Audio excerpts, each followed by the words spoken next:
Originally a commemoration of the life of civil rights activist Frederick Douglass, Black History Month is now observed in the United States and Canada each February, and in the United Kingdom and Ireland every October. Black History Month celebrates the achievements of a globally marginalized community still fighting for equal representation and opportunity in all areas of life. This includes education.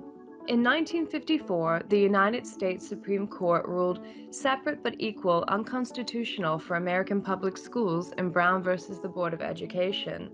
While this ruling has been celebrated as a pivotal victory for civil rights, it has not endured without challenge. This is Megan Schaefer with the Oxford Comment. On today's episode, we will be examining issues around education, integration, and segregation through the scholarship of our authors. Our first guest is Zoë Burkholder, Professor of Educational Foundations at Montclair State University in New Jersey. Burkholder is the author of An African American Dilemma, A History of School Integration and Civil Rights in the North, and she spoke with Christine Scalora about segregation in Northern schools. Thank you for joining us today. Can you introduce yourself to our listeners? Hi, thank you so much for having me. My name is Zoë Burkholder, and I am a historian of education and a professor of educational foundations at Montclair State University in New Jersey. And I am the author of a new book called An African American Dilemma, A History of School Integration and Civil Rights in the North. And that is the book I'll be talking about today. I have two other books, one which was on Oxford University Press called Color in the Classroom, How American Schools Taught Race from 1900 to 1954, and another second book that's out on University of Chicago Press called Integrations, The Struggle for Racial Equality and Civic Renewal in Public Education. And that book is co-authored with a philosopher of education named Lawrence Blum.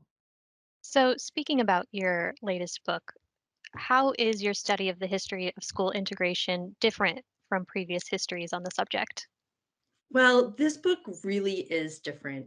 Obviously, it focuses on the North, and that's where the first kind of substantial difference comes in. Most of the scholarship that looks at the history of school desegregation in the United States focuses on schools, communities, or even states in the segregated South.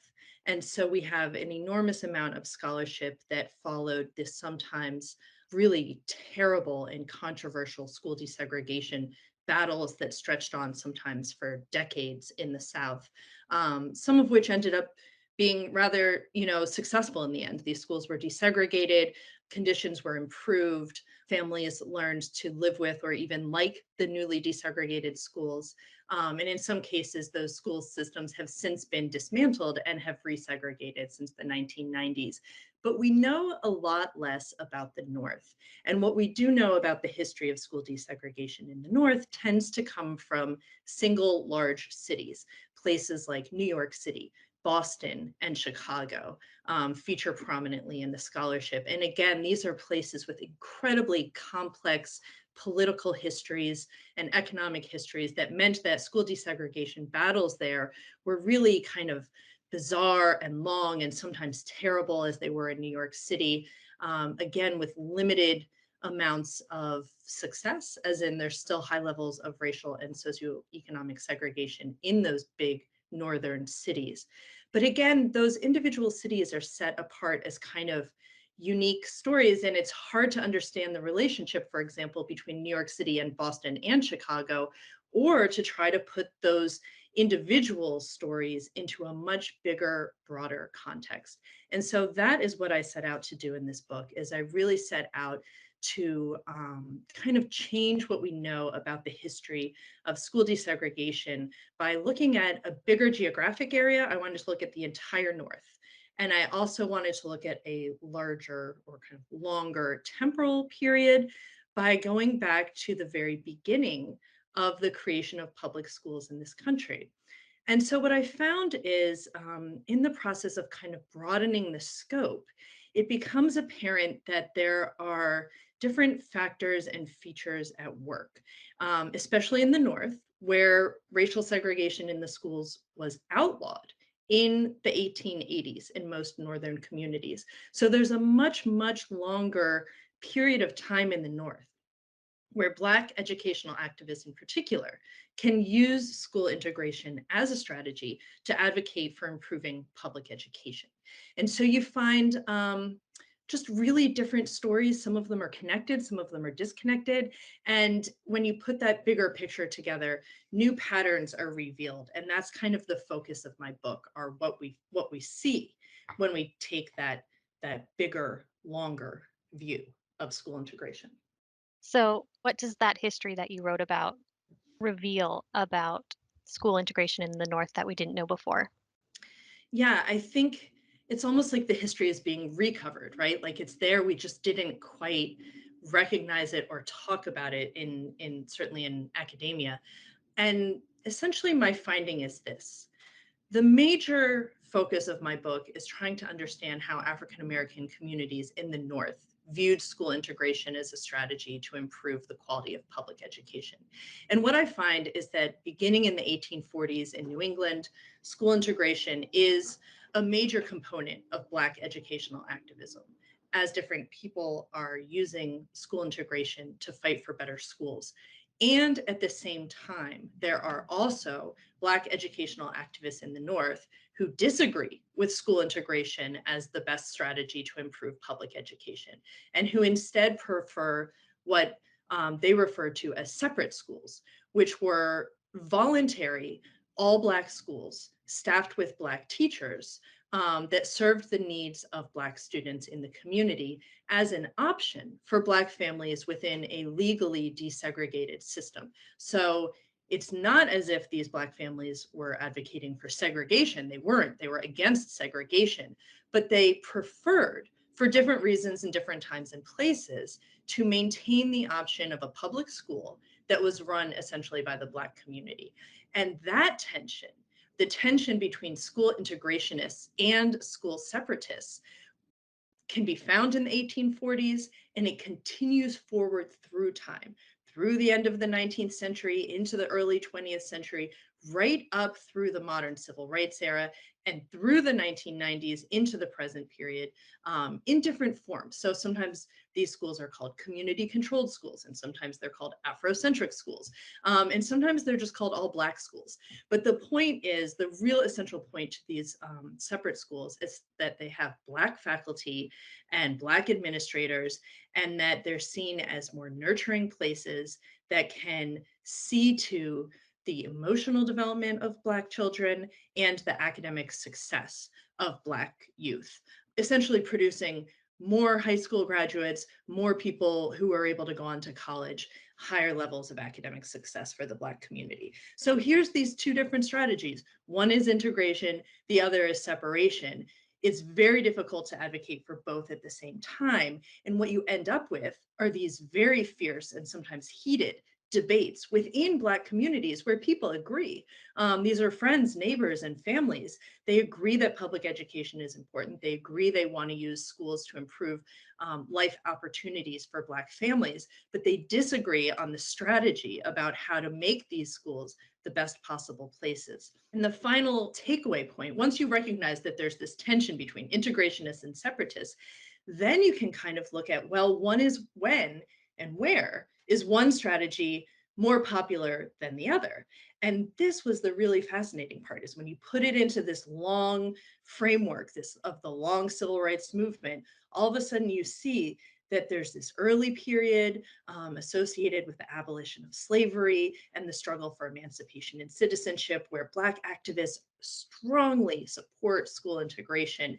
And then it switches in the early 20th century, much to my surprise. And it's this really fascinating moment we don't know a lot about, where the number of all Black schools in the North is increasing dramatically between 1900 and 1940, so that there's something like 52 school districts in New Jersey that are running all Black schools, and 1/3 of the school districts in Pennsylvania are estimated to run all Black schools, as well as other northern states as well are expanding the number of these all Black schools, mostly because of white racism. Like, this was basically Jim Crow creeping north. But at the same time, the Black community in some different places at some different times was agreeing to accept all Black schooling if they could have Black teachers and Black administrators in those schools. But again, that was like a short-lived phase. And by World War II, Black Northern support for these separate schools decreased dramatically. And you see a mass movement, a grassroots movement percolating from the grassroots up as people advocate once again for school integration, which lasts right up into the Black Power movement, when all of a sudden a lot of African Americans feel that, you know what, school integration has not achieved what we thought it would achieve in terms of actually improving the quality of education for Black students. And as a result, a lot of people, especially in urban areas, started demanding community control of public education, by which they meant control over hiring and firing teachers, control over the curriculum, control over disciplinary policies, a lot of the features associated with separate schools. Again, this strategy was experimented with for a number of years, and finally decided that that was not an effective strategy either. It didn't work in the kind of contemporary context. And by the mid 1970s, you see a new and kind of much more sophisticated push for school integration in the North. And it's one that I argue draws on many of the strands of Black separatism to advocate for a kind of racial mixing, a kind of school integration that brings with it many of the features of separate schools, such as a core relevant number of African American faculty on staff, a careful critical look at the curriculum to promote and teach Black history and anti-racist education, a careful analysis of disciplinary policies and things like tracking policies inside of schools that put kids into, AP classes versus regular classes, to ensure that all of these different structures within the school are free of racial bias and carefully formatted in a way that past wrongs have been remedied, or at least we're working to remedy those past wrongs, so that we're working to remove bias from these educational programs and policies. That's really interesting. So, how did Brown versus Board of Education change the struggle for school integration and equality in the North? Yeah, it's such an important ruling in American history. And of course, everyone assumes that Brown versus Board of Education applies to the kind of Jim Crow segregated schools in the South, and that it's not relevant in the North. But that turned out not to be true at all. Brown versus Board of Education had a couple of different really important impacts on educational activism in the North. That ruling by the Supreme Court in May of 1954 signaled to African Americans that the judiciary was ready to get behind actually upholding the Constitution and upholding the civil rights of African Americans in this country. And it had been a long time since we had seen that in this country. And so it really galvanized what was already a pretty robust and substantial Black civil rights movement, one that emerged in the post-World War II era. So by 1954, Brown versus Board of Education is like a spark that's igniting something that's really already there, but it's providing a kind of inspiration and a motivation to a lot of African Americans that the US government is finally going to be upholding civil rights for African Americans, and that therefore the kinds of activism we've seen for a long time, boycotting for school equality, petitioning for equal funding, asking for more integrated schools. Now people are thinking, okay, these strategies have new power. There's a new potency to these requests because now, the federal government is going to back up our claims. And one of the things that surprised people in the United States in 1954 was that almost immediately, many African Americans living in the North viewed the Brown versus Board of Education ruling as applying to them, because they lived in communities where the schools were so segregated by race. And I mean, these schools, they were like gerrymandered into virtually all Black schools right next door to virtually all white schools within the same school district. And African Americans had been complaining about this and fighting about this since the early 1940s. They had a hard time making any significant headway. And they saw the Brown versus Board of Education ruling as applying to schools in the North. I mean, why wouldn't it? Here, segregated schools harm, the educational equality and opportunity for African American students. Therefore, this ruling can be used to advocate for more integrated and equal schools. So we see very quickly Black activists in cities including Trenton, New Jersey, and New York City, and in Boston, citing Brown versus Board of Education as they petition for more integrated schools in their communities. So again, it was a kind of motivational force. It takes a little while until the court cases in the North catch up with that. So it's not until there's some examples of successful court cases that cite the Brown ruling in the mid 1950s in the North, but really we don't see an expansive court-backed school desegregation movement in the North until the early 1960s. It just takes a little while to roll north, but it does. We've just talked a lot about integration related to Brown versus Board. Why did some African Americans prefer Black schools with Black teachers, and when was support for separate schools in the North the strongest, and why? Yeah, so the question of why some families supported or preferred all Black schools with Black teachers in the North really varies according to the context. And I mean, sometimes it just varies according to individual preferences. There wasn't really necessarily always the same answer to that question. On one hand, is a context that African Americans are living in, especially working class African Americans, where at various places and various times, they are experiencing such high levels of racism in their everyday life. And in some cases, that would be quite evident inside of a schoolhouse. And so if there is a context in which a Black family has children and their children are going to school and they can see with their own eyes, they experience on a daily basis that their child is being mistreated in that school. Certainly, that creates a specific problem that seems to demand a specific remedy that would kind of have people looking for a solution to that problem, right? And if that's your problem, especially let's say you're in a moment and it's the 1920s and you see a kind of revitalization of the Ku Klux Klan, there were a lot of openly KKK and pro segregationist school leaders in the 1920s in communities like New Jersey, Ohio, and Illinois. And so sometimes this racism wasn't muted or hidden, it was explicit. And so Black families would find themselves in a position where they're thinking, this is really problematic. I really don't want my child put into a context where there are adults in power who can potentially cause them either physical harm, which wasn't unheard of, or something else, looking the other way when white students started trouble, right, with Black kids, or started a fight in a school, or refusing to recommend Black students for advanced or upper level courses, refusing to treat them equally in the classroom.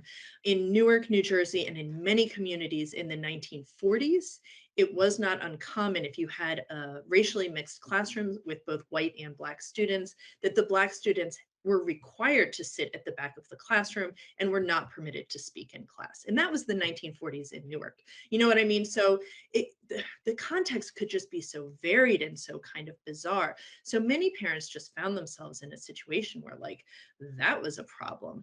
And then there was kind of the second question there, which was like, what is school integration for? Depending on how you answer that question, really shapes how you feel about the option of separate Black controlled schools. So, for many civil rights leaders, many college educated and elite African Americans, for example, school integration was a symbolic ideal. It was representative of democracy, and it could do all these wonderful theoretical things like reduce prejudice, improve race relations, and kind of prove to everyone that African Americans and whites could perform at an equal level intellectually. And that was real, and it was potent, and it was powerful, and it was compelling, and it was important. But that logic didn't appeal as much to an individual Black parent or family or student who might be considering. Their question about school integration tended to be a little different. Their question about school integration sounded more like this: will that racially mixed school improve the quality of education that I have access to? And through the improving of quality, is it going to then create a situation where it's easier for me to do better in school? Like, I will go further, I will earn that high school diploma, I will have a chance maybe to go on to higher education.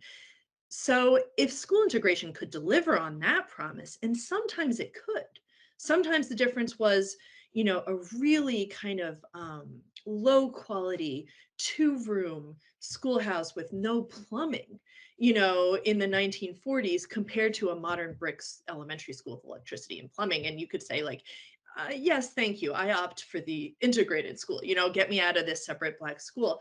But if that wasn't necessarily the case, if the facilities were relatively equal, um, and it wasn't as clear that the integrated setting would provide a better quality education, or if in some certain circumstances, whites in the community were vehemently opposed to racial mixing in the schools, then again, it would kind of shift people's perspective so that Black families were more likely to say, you know what, actually, I'd really rather send my daughter to a school where I know the teachers will treat her with respect and dignity. They will assume she's capable of the highest level academic work. They will see to her needs and understand what she needs to know and learn about as a young Black woman.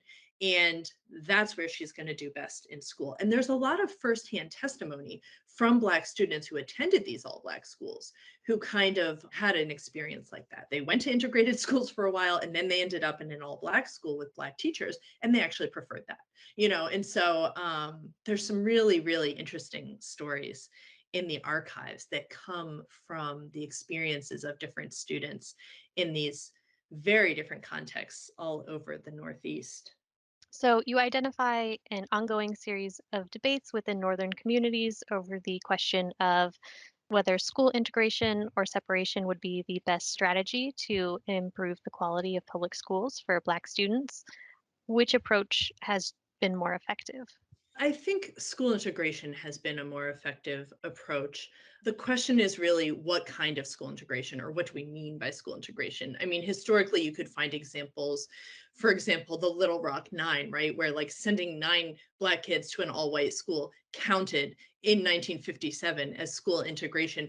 We don't count that anymore. So if by school integration we mean the kind of contemporary, much more robust, deliberately anti-racist approach to school integration, one that places value on all sorts of attributes beyond simply racial mixing of student bodies in a school, but instead digs down and starts looking at equalizing all sorts of programs and opportunities.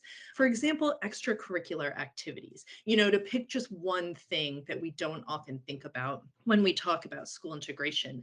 Lack of access to extracurricular activities, things like sports, music, drama, clubs, debate clubs, right? Like there's all these wonderful, rich, varied extracurricular options in a lot of high schools. But historically, when a school was majority white and dominated by a white community, white teachers, white faculty, and administrators, in many cases, it was either difficult or impossible for African Americans to have equal access to all of those extracurricular activities.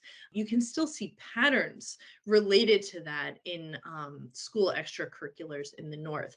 But school integration, once we thought more critically about what it meant to be an effectively desegregated school, people started to focus on extracurricular activities and to ensure, for example, that maybe you have something like a cheer squad, right? Well, it turns out if you have a historically majority white school where white kids have dominated the cheer squad, that could lead to a real internal kind of segregation that's going to continue, right? Like it becomes impossible for Black girls to make the cheer squad or for Latina girls to make the cheer squad. So now we know that it's going to take careful attention from school leaders and from faculty to ensure that all of these extracurriculars are open and available and accessible to all students on an equal basis.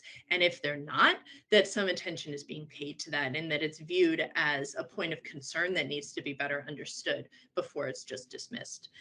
In an even more recent example related to the pandemic, We know that in a lot of communities, there was not equal access for students to the kind of technology they needed to do remote and online schooling. And so you have some communities where families had access at home to all sorts of computers, extra bedrooms to put their kids in to do online learning, whatever resources they needed to support their kids, high-speed internet that supports multiple people being on Zoom at the same time, right? All of these different kinds of things that wasn't available. That didn't exist in all households. And it took us a long time as a society to even begin to remedy those inequalities and to try to ensure that families that don't have broadband Wi-Fi in their house can have it in case their kids' schools are shut down for some period of time and they have to do remote schooling. So we're kind of constantly, I think, finding the places where inequality can resurface, and we're just kind of missing the fact that there's continued problems that need to be addressed. Do you see any echoes from your work in today's discourse about race and education? Certainly, there's a lot of interest still in school desegregation as a strategy to improve the quality of education for African American students in the United States. For example, in New York City, over the past 3 years, there's been this massive interracial student led movement to try to dismantle the structures in New York City that create such high levels of racial and socioeconomic segregation in the public schools. And it's wonderful to see students taking a lead in that movement. It's not surprising because students have been taking a lead in these kinds of movements since literally the 1840s. But it's been a while since we've seen that kind of activism in the 21st century. So it's, I think, heartening, and it is significant that these students have identified segregation as a source of the problem when you look at educational inequality. And yet, also in New York City, we have families who have expressed a strong preference for the option of what is called an Afrocentric school. So, the number of Afrocentric schools in New York City, that is, schools with a dedicated kind of curriculum and pedagogy that is designed to meet the needs of African American students, the number of those schools is increasing, and parent support and kind of interest in those schools is also increasing. So we see this kind of wonderful grassroots student-led movement for school integration, and a correlating movement by many families who prefer to support the option of these Afrocentric schools, many of which are charter schools, as a choice that they want. No one's saying like, oh, everybody should attend an Afrocentric school, but for some families, it feels like the right choice and they are happy to pursue it. So clearly, these debates over whether integration or separation provide the best strategy to improve educational equality are still with us, and they are still here. And my sense is that the reason these debates are ongoing is precisely because public education in America remains so unequal, especially for African Americans and other students of color.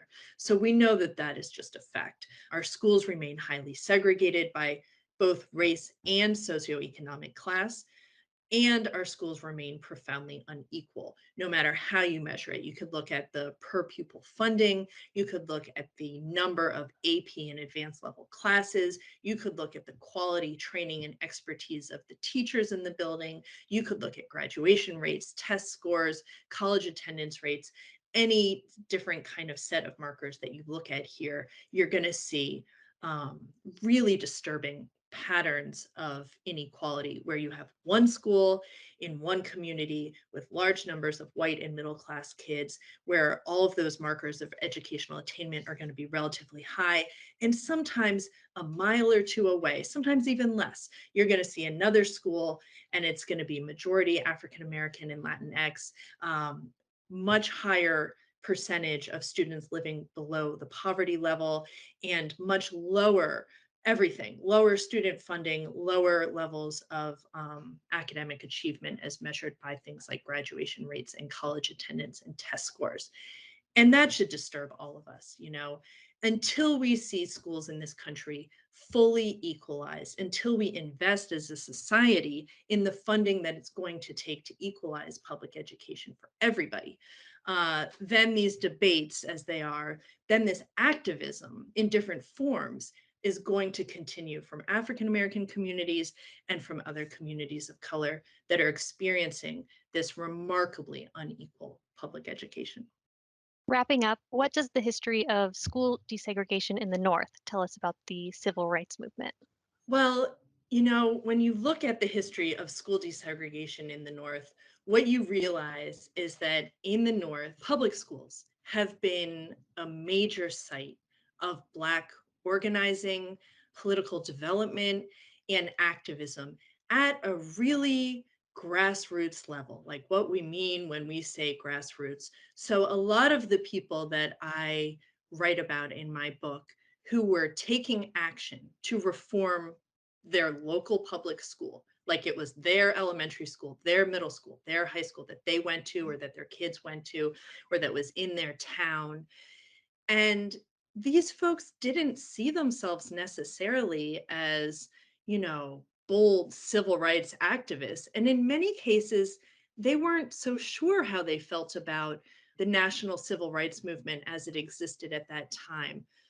Whether it was the NAACP or the Urban League, clearly many of the people in my book that I write about didn't view themselves as doing the work of civil rights activists, but they did see a problem in their community, and that problem that they identified violated some kind of core democratic principle that they believed in as Americans.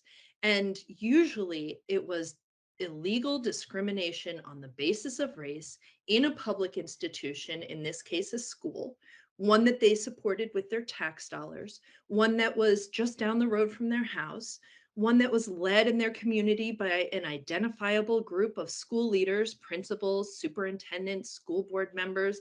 These people weren't far away governors or senators or presidents. They were like, Bob Smith down the road. Like everybody knows these people.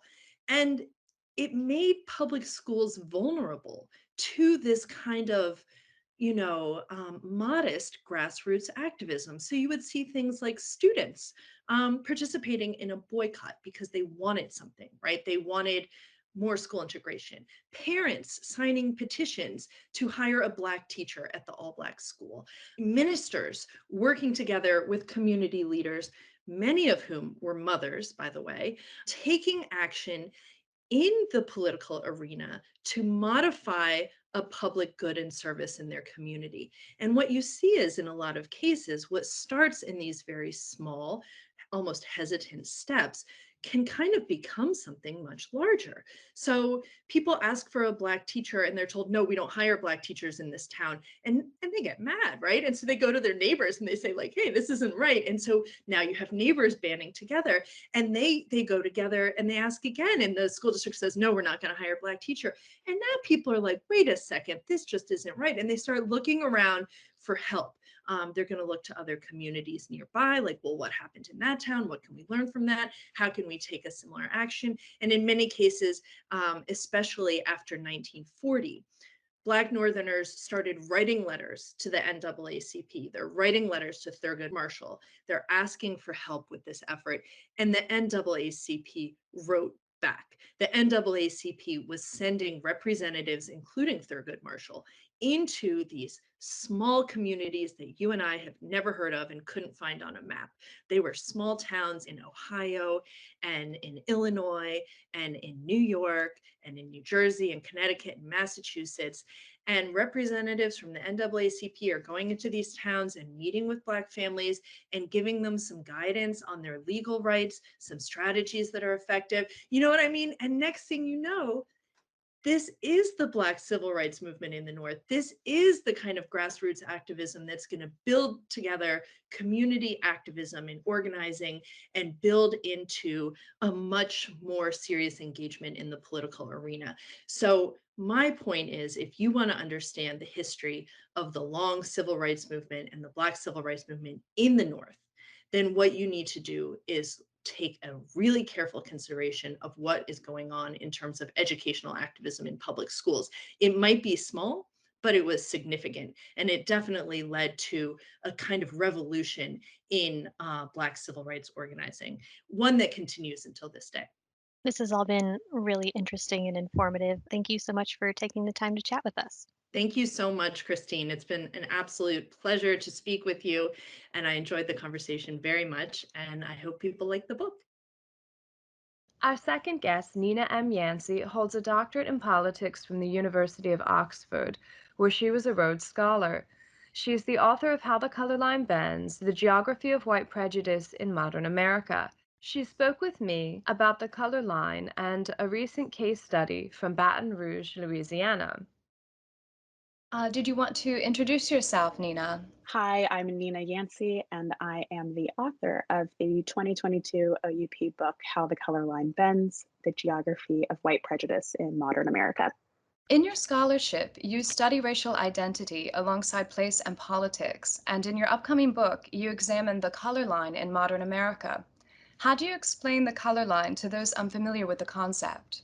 The color line is an old idea related to the Black experience in the US, and it refers largely to what it probably sounds like, the racial divide or the idea of a line that divides Black and white Americans.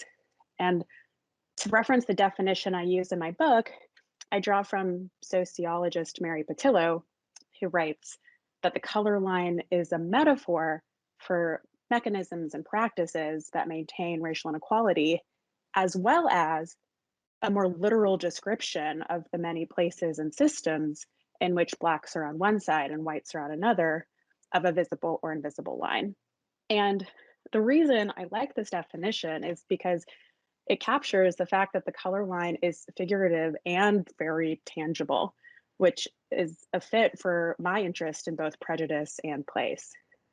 And by prejudice, I particularly focus on white Americans' opinions on issues related to race, which are often affected by negative feelings toward or stereotypes of Black Americans. And when I say place, I'm interested in how white Americans' prejudicial opinions might vary according to the places where they live and the racial and economic features of those places. So in my work, I see both prejudice and place as different manifestations of the color line. Could you expand on what you mean by the relationship between prejudice and place?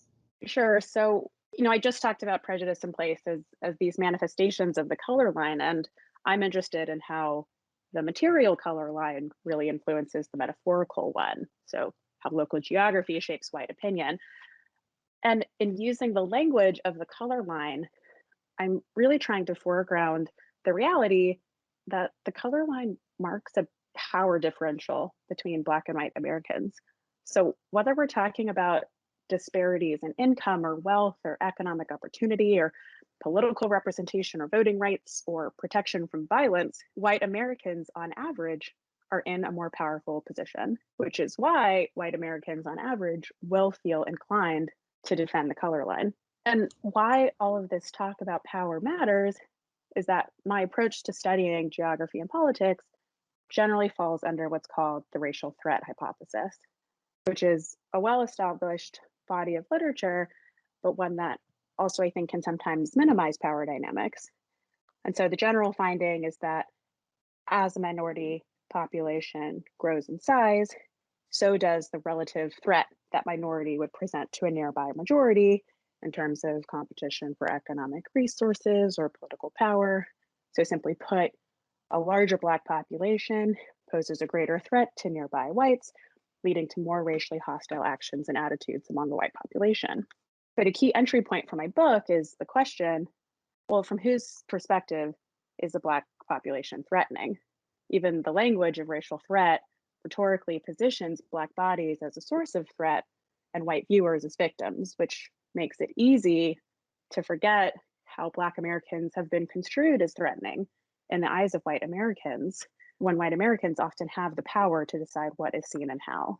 So, because of all of this, a central argument throughout the book is that when we're studying prejudice in place or how the racial or economic features of a given place might amplify prejudice, it really matters to think about which side of the color line a local context is being viewed from and being explicit about white Americans' vantage point from a relatively privileged position in the US racial hierarchy. Are color lines a uniquely American phenomena? A good question, because of course, the underlying concept of a racial divide is by no means uniquely American. We see so many examples of racial divides in both attitudes and outcomes around the world.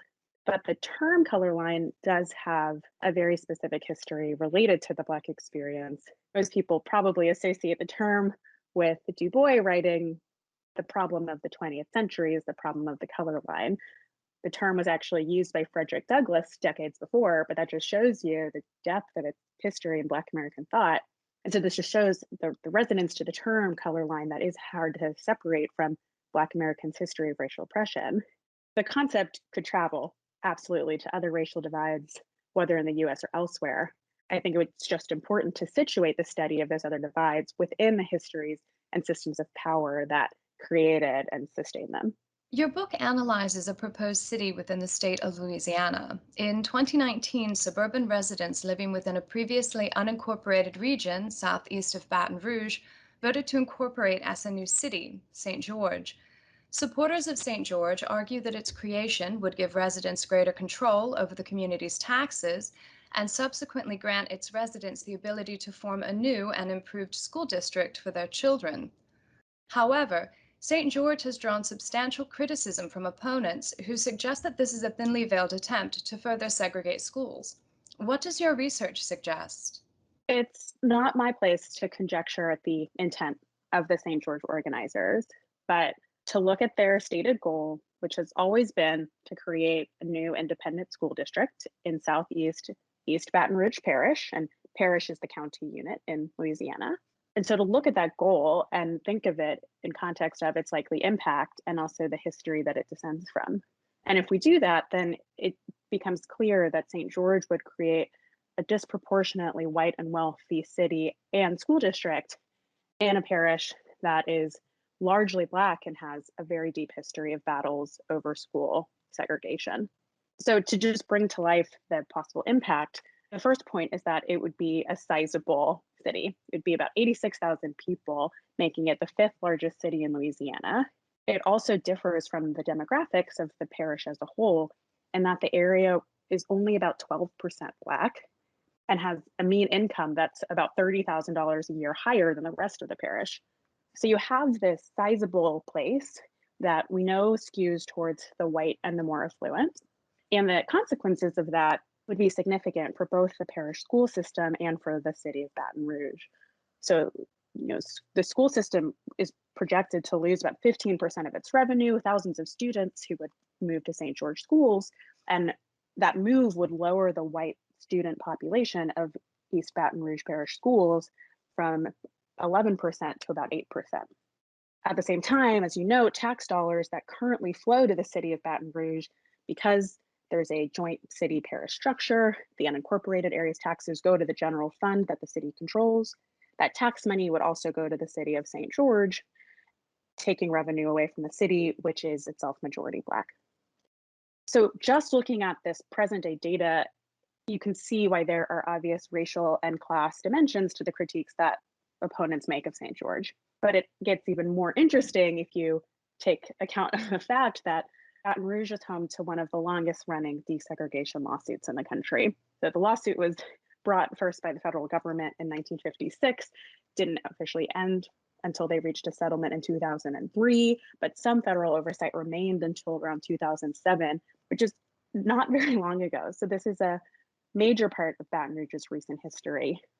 And while that's a long period, a really critical moment came in the 1980s when Baton Rouge had, at this point, made pretty token attempts to desegregate, only small voluntary efforts. And in light of this minuscule progress, when a new judge is appointed to the case in 1981, he implements a mandatory busing order. And now busing orders were being put in place across the US at this time.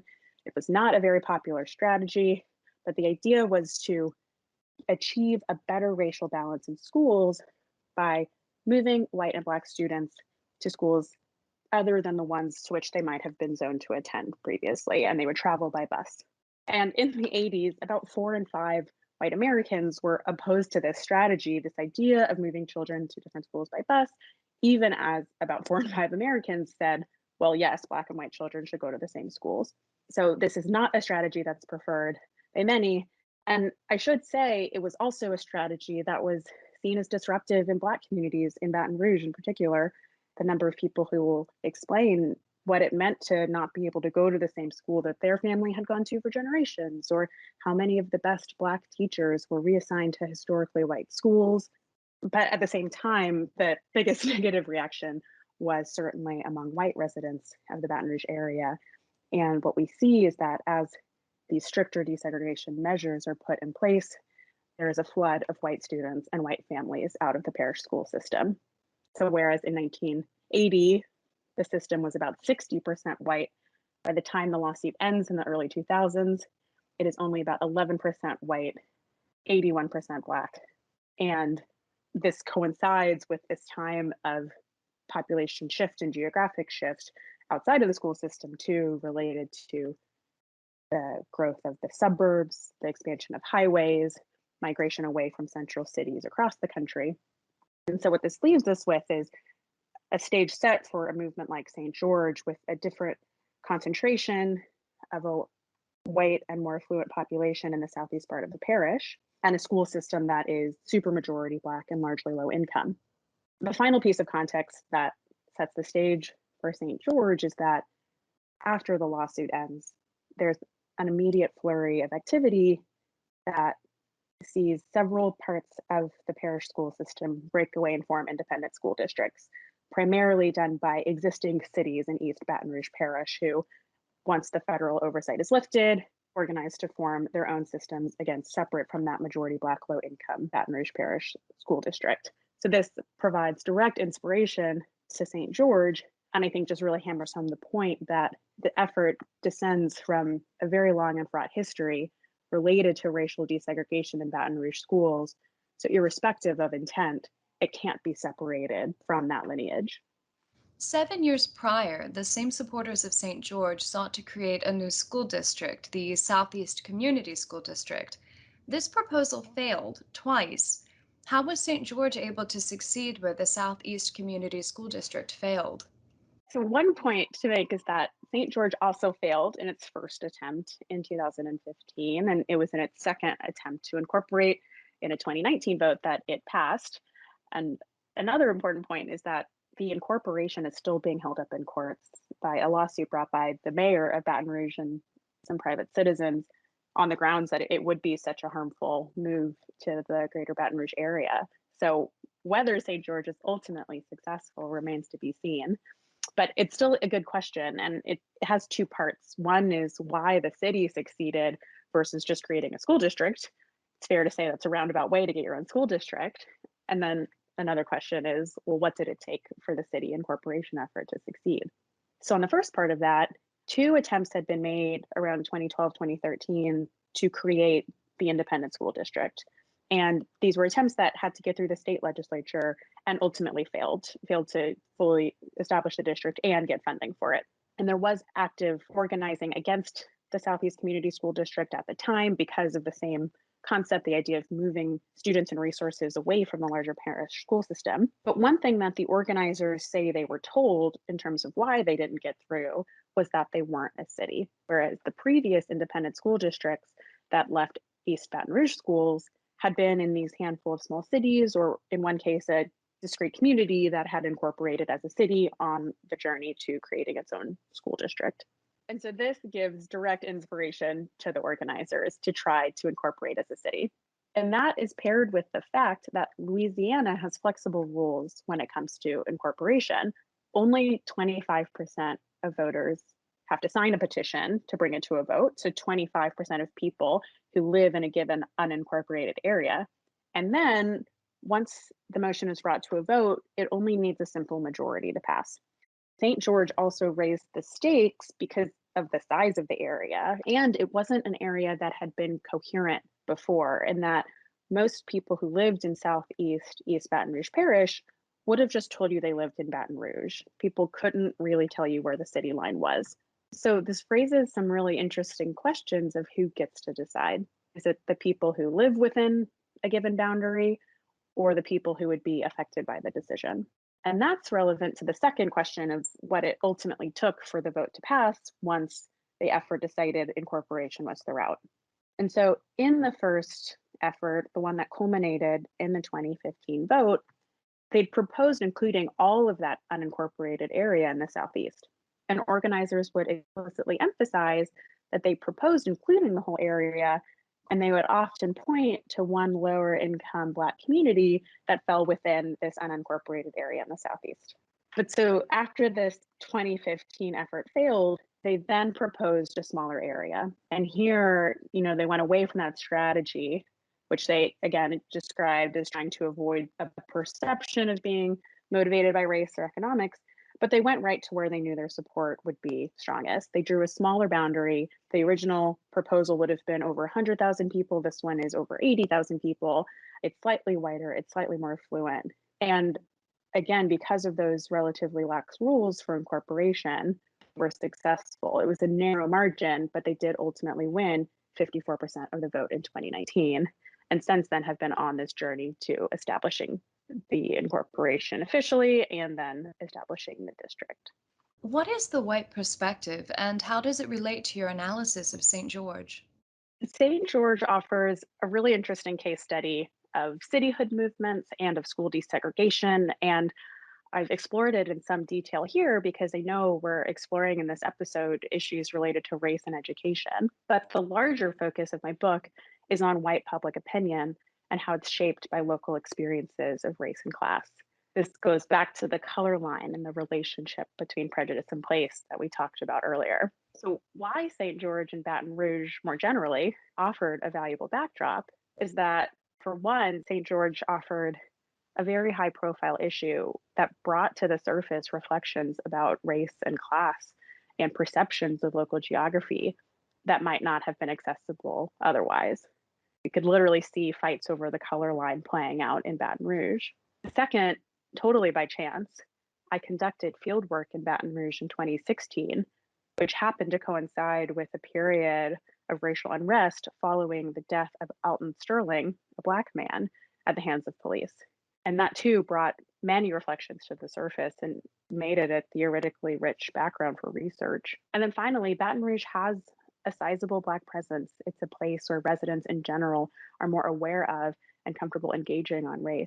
And so it's in my study of Baton Rouge and St. George and the ways in which education is a forum in which fights over the color line have played out in both the color line's physical and metaphorical manifestations.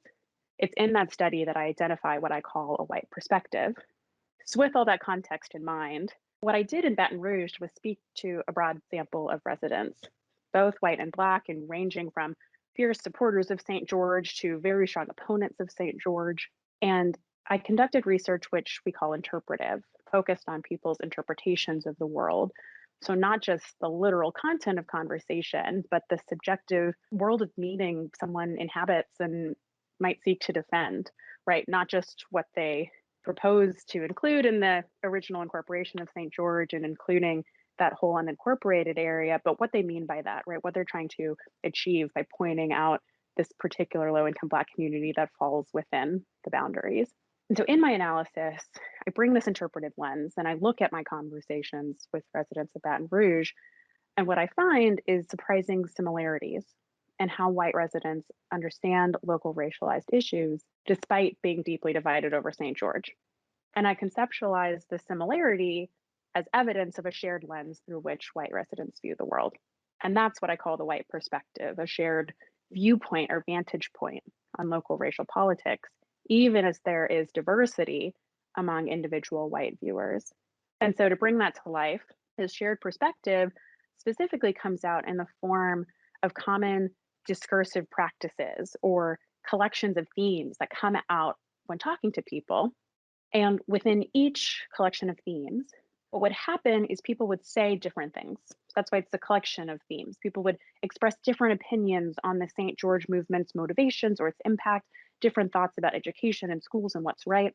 But within each practice, while saying different things, white residents would often do similar work to uphold or justify the racial order in Baton Rouge. So they would deny or express doubt and claims about racism. They would depoliticize race as a category. They would legitimize white needs and interests and often deprioritize or leave invisible Black needs and interests. And they would, on the whole, defend the status quo. And again, they could do those things while arguing for or against St. George. And one major inspiration for this argument about a shared white perspective that I think kind of helps make it tangible is feminist standpoint theory, which has highlighted that subjugated groups often have the best insight into the workings of power. So, simply put, if you want to understand how capitalism exploits, go talk to a worker. If you want to understand misogyny, go talk to someone who identifies as a woman.